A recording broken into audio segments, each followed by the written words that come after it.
After a lifetime of researching the dynamic and enigmatic world of light entertainment, I've decided to ditch my notebook and meet the people who inspire me. What makes them the people they are? How do they feel about the show business landscape in which they find themselves? And in a world where anyone can be a star, is there still a need for performers who have universal appeal? Come with me on a journey of discovery as I get a unique insight into Britain's favourite stars with a little help from my glamorous assistants. Yeah, well, I say glamorous, more like hazardous. And of course, we'll have a bit of fun along the way. Actor, director and broadcaster Gordan Kennedy came to national prominence in 1994 when he launched the National Lottery alongside Noel Edmonds and Anthea Turner. A string of presenting duties followed, including teaming up with Cheryl Baker for the current affairs series The 11th Hour, before he returned to the world of acting in 2006 for the BBC One early evening drama Robin Hood. I caught up with the TV star ahead of the anticipated return of Absolutely on BBC Radio 4 to talk drama, broadcasting and memorable Saturday nights. Ladies and gentlemen, Mr. Gordan Kennedy. So, is it true that one of your first TV appearances was on the Kenny Everett show? Yes, it was. I think I might have done the Russ Abbott show first, but I come down from Edinburgh where we used to do a show in the Fringe, and I got an agent, and I kind of wanted to get into acting as well, and so my agent was putting up for various jobs, Russ Abbott being one of them, and then I think I did maybe 2 days filming on the Kenny Everett show. And what was fantastic was that one of the sketches I had to fire a Browning machine gun back in the days when firing a Browning machine gun was considered funny, and they had to set it up, so it was quite technical, and so we had a couple of hours when I just spent chatting to him, and I didn't know him, but he was so lovely, and he sort of asked me into his caravan, and we chatted for 2 hours about just comedy and all that stuff, and it was fantastic. And he was such a innovative comedian, but also very mainstream because of his radio audience, and because he, you know, the stuff he was doing on the BBC One in his sketch show was sort of really out there compared to a lot of the stuff that was going on at the time. So I really enjoyed working with him, and it was just great fun to chat to him. It was one of those moments you sort of treasure. Yeah. Now, imagine this was a very unique introduction to the world of entertainment. So, what were you able to glean from this experience? Basically, be nice to people. I mean, he was this massive star. He didn't have to talk to me, but I was chatting to him, and we're having a coffee, and he said, "Well, come on, we're not doing anything just now. Let's go and have a chat." And so, you know, I was able to go into his Winnipeg or whatever it was, and we were there for a couple of hours just chatting about comedy, and you know, for somebody who's young coming into the business, it was a fantastic sort of insight into him and how his comedy brain worked, which is not similar to me at all, but that doesn't mean to say you couldn't admire it. Now, there's many correlations between yours and Everett's career. Now, I'm thinking radio. Now, you're just about to launch the brand new show, Absolutely. Yeah. What can we expect from that? Some new characters. As you probably know, Absolutely is a lot of characters. There are ones from the old show like Little Girl and Callum Gilhooly and Stonybridge Town Council, but we have new characters as well, and just one-off sketches, so lots of new stuff and some really funny musical stuff this time. Pete, who does our music, is in very good form, so so some characters you'll know, and lots of new stuff. Oh, that's interesting. And it starts on Sunday the 7th at 7:15 on Radio 4 after the Archers Omnibus. Brilliant. Which is one of the weirdest transformations in radio. Now, the original sketch show that was on Channel 4, in what ways was this a springboard to the rest of your career? It was in every way, entirely, because we were kind of given the keys to the box first off, and it was very unusual because we wrote the show, we acted in the show, it was our production company making the show, and they kind of let us do it, which is almost unheard of. And Channel 4 were very good about that, and they they respected that what we were doing was all about us and what we found funny, and it wasn't any more. It was as specific as that, but they kind of banked on that going down well with the audience, which it did, thankfully, and so they let us do that. I think these days it would be very difficult to do that, because I think there's an awful lot of control from above, and they don't necessarily give you that creative freedom, but we had it, and so we stood or fell by it, but actually it went very well, so it set us up very nicely. Josh just asked, do you think when Channel 4 came in, it gave people like you a lot more opportunities to do what you wanted? Entirely. If Channel 4 hadn't existed, we wouldn't have been able to do the show. It was because BBC had a show called Naked Video at the time, which was Scottish based. So the idea that we would have had a shout at the BBC just wouldn't have happened, because they were very successful, they were very good, they had people like Gregor Fisher in it. It just wouldn't have happened. So Channel 4 was really important for that, and also the fact that Channel 4 from the outset wanted to do things differently and wanted to do different things. So our show being kind of very out there, slightly weird, character driven, not being derivative of anything that had just been happening, it was more really almost harking back to Pythons and stuff like that. So that was very important for them as well, and I think that's what made them commission the show, was because it wasn't like anything else out there, because we'd sort of arrived there by default, not by going to Oxford or Cambridge or doing seaside shows that way around, the variety route. We'd sort of arrived because we all lived in Edinburgh and we did a show in the Fringe, which is quite a weird way to go. So they almost by definition we would be different if they left us alone, which they did. Bless them. It's almost a more organic kind completely, of way. Yeah, completely, and completely, in a sense, a very narrow kind of starting point, but that makes it very specific, which is what makes it very appealing. He guesses that in that era you had a lot of little groups of people that were rebelling against that showbiz establishment. Yeah, well, yes, but more importantly, the political establishment. I mean, it was sort of towards the end of Thatcherism, and so actually a lot of the comedy at that time was very satirical. So there was stuff like Spitting Image, that was the biggest comedy show in television at the time, and Not the 9 o'clock News, which was all satirical. It was all about politics, and Ben Elton and people like that were, and the comedy on the circuit was almost all satire. And then we came in with sort of from Edinburgh, and Morwenna from Cornwall, and John from Wales, and just did silly stuff, and everyone's going, that's quite good, because there wasn't an awful lot of it about it. And so that was why, again, I think that's partly why Channel 4 thought this was because it was sort of the wrong direction, that made it the right direction for them. Does that make sense? Yeah. Oh, good. And in 1994 you joined forces with Anthea Turner to launch the National Lottery Live. What sort of responsibility did you feel over such a national event? Funnily enough, I think I was quite naive about it. I didn't realise quite how big a show it was. I mean, I'll tell you the truth.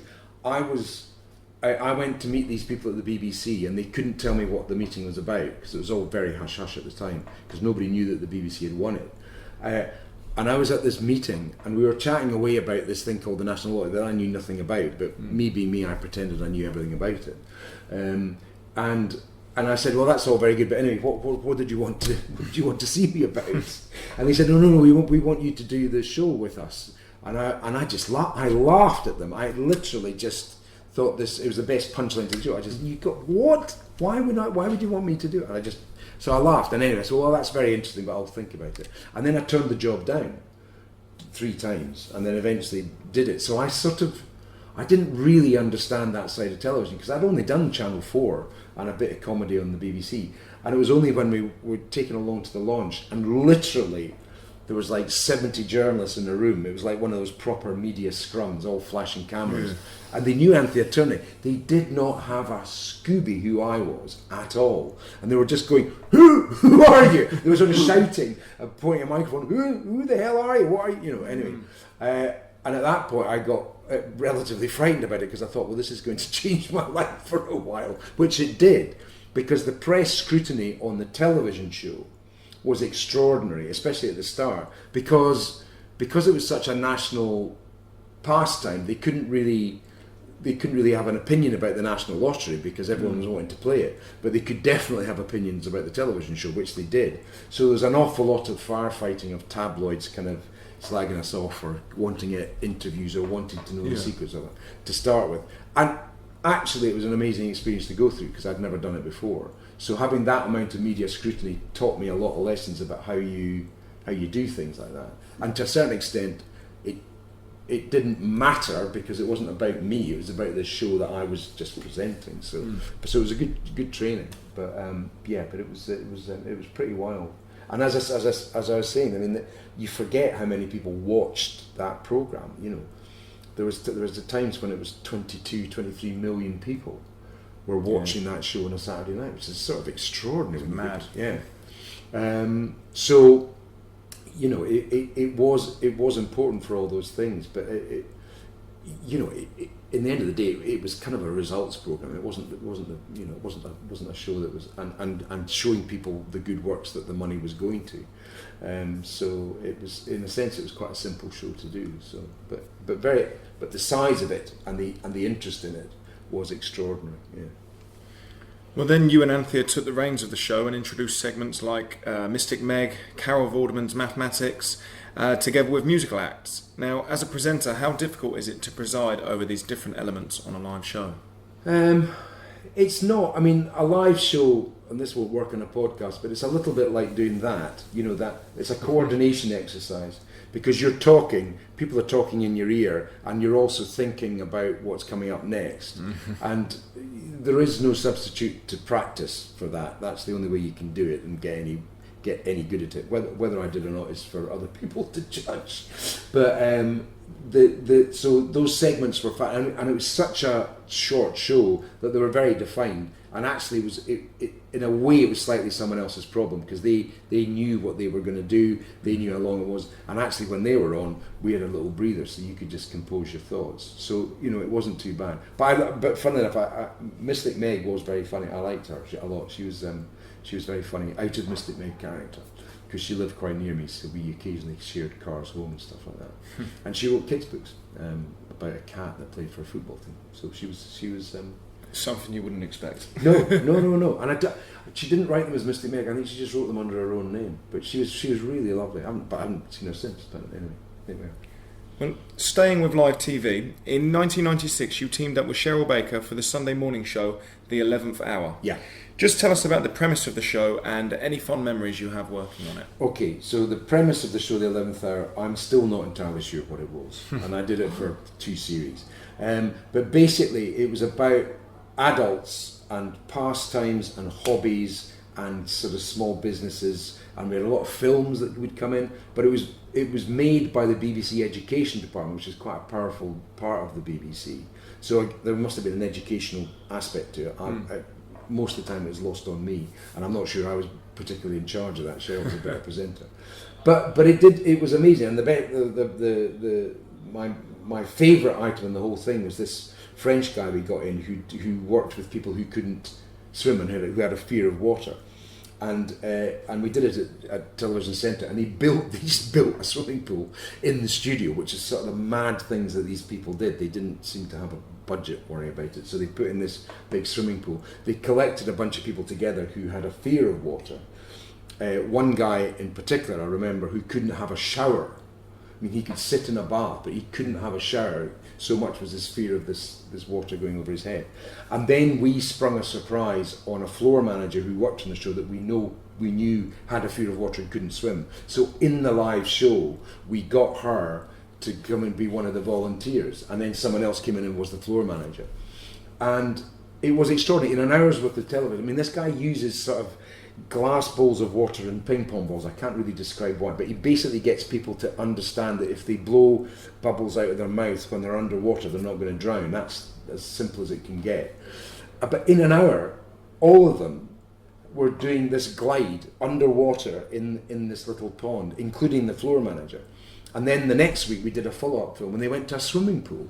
And they were all swimming and enjoying the water. And this guy the week before couldn't get in a shower. So that was a fantastic thing to see, that in an hour of television you could fundamentally change one aspect of all these people's lives. That was a brilliant thing to do. So that was certainly one of the things we did. But whether it was, but I still don't really know what the premise of the show was. But it was basic. It was made by people that didn't actually normally make live television, or even maybe some of them didn't even know how to make. So all the rules of live television were broken on a regular occurrence. So sometimes they just have a camera and nobody would be there because the presenter was the other side of the studio. You'd have to run into the place, and it had a lovely, slightly shambolic feel to it, which was like a lot of the films, which is all about people making candles and beeswax and stuff. So it just felt like it was teetering on the brink of it. All the screens were going to go blank any minute, and that was great fun. I mean, that because it was on a Sunday morning, so it probably didn't matter if they did go blank, but it was great fun. Now, returning to acting, in 2006 you were cast as Little John in the BBC One adaptation of Robin Hood, which was a part of the reinvigorated Saturday night lineup, which included Strictly Come Dancing. Now, why do you think it was short-lived? It wasn't too. I mean, we did 3.5 years of it. It was also it was out on the same slot as Doctor Who, and Doctor Who is a massive sort of juggernaut compared to we were just starting. But I think part of the problem, it wasn't a problem, part of the good thing about the show is it slewed itself slightly older than the core Doctor Who audience to sort of youngish teenagers, and especially boys, which television really doesn't really cater for particularly. And I think so part of it was that it wasn't quite hitting the audience mark that Doctor Who did, and also it was political because we made it in Budapest, and the producers were called into a select committee at the Houses of Parliament to explain this, which was extraordinary because at the time we couldn't have made it anywhere else because they had the sets. The exchange rate meant we got much more bang for our buck than you would have done doing it in the UK, and also it was a centre of right at the cutting edge of CGI special effects that we could afford. We couldn't have afforded to do them in the UK. So then we were going to have to bring the show back to the UK. We would have had to change it. They did change the idea of it, and then they just said, no, we just don't want it.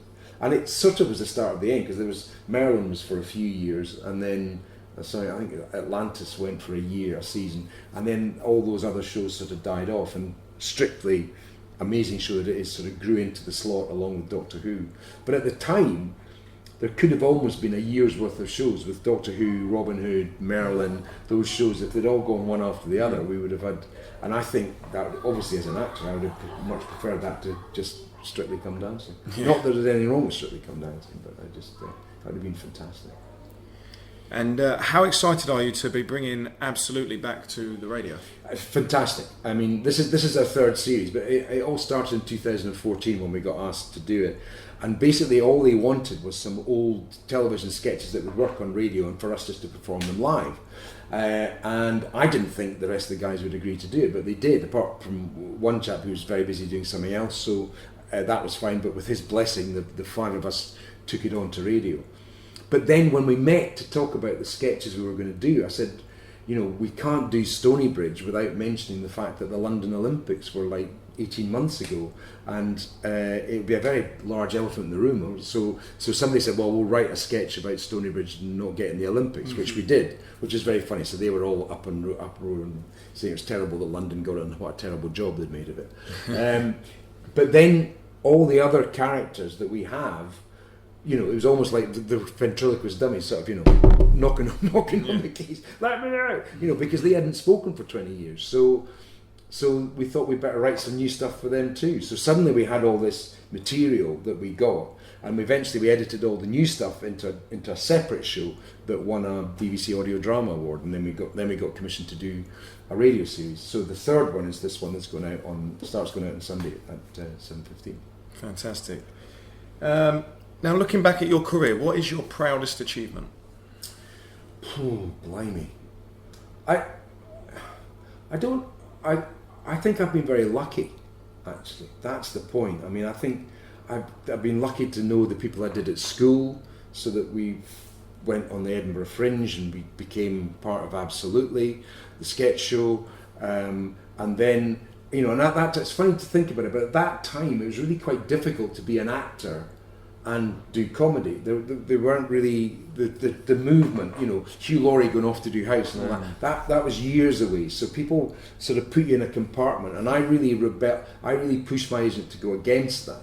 So that, and eventually I thought I'd made it because I got a job in Inspector Morse. I did an Inspector Morse episode, and I auditioned for the part, and it was great, and it was all fine. And then I got the script, and they'd cut all the dialogue that my part had in the show.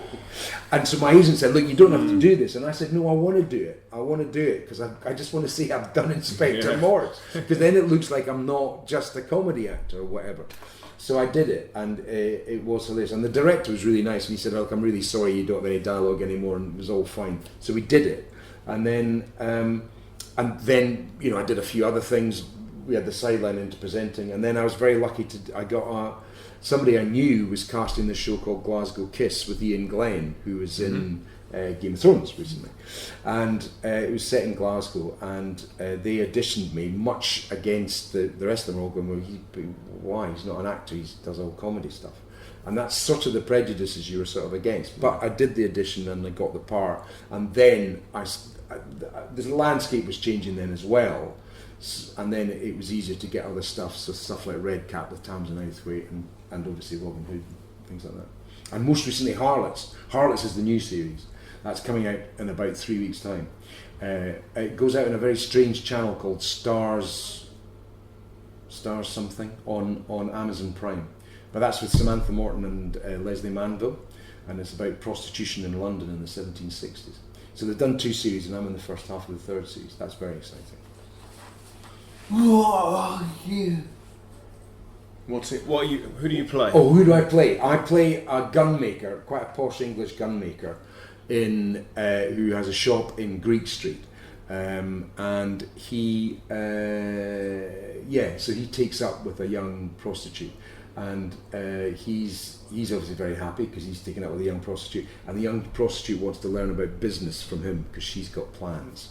So so that's we'll look out for that on Amazon Prime then. Yeah. So you'll see it if you go into Amazon Prime. You'll see Harlots, but then I think you have to pay like £3 or something to start. Stars Play. It's called STARZ, and then Play.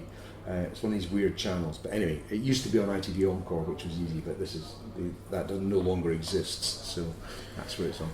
Well, finally, what is next for Gordan Kennedy? Well, that Harlots, which is just coming out now, and quite a lot of radio production. I don't have any other acting jobs at the moment, but we're doing another series of Alone, which is a sitcom we do with Angus Deaton. We're recording that towards the end of the year. Quanderhorn, which is a science fiction sitcom I do with Rob Grant, who is part of Red Dwarf, started Red Dwarf off. We'll do that, and another series of The Break, which is the one with Ian Brown and James Hendry. So that's the radio production is spaced out. So hopefully I'll get some acting work as well. Playing a bit of cricket as well. Playing a bit of cricket.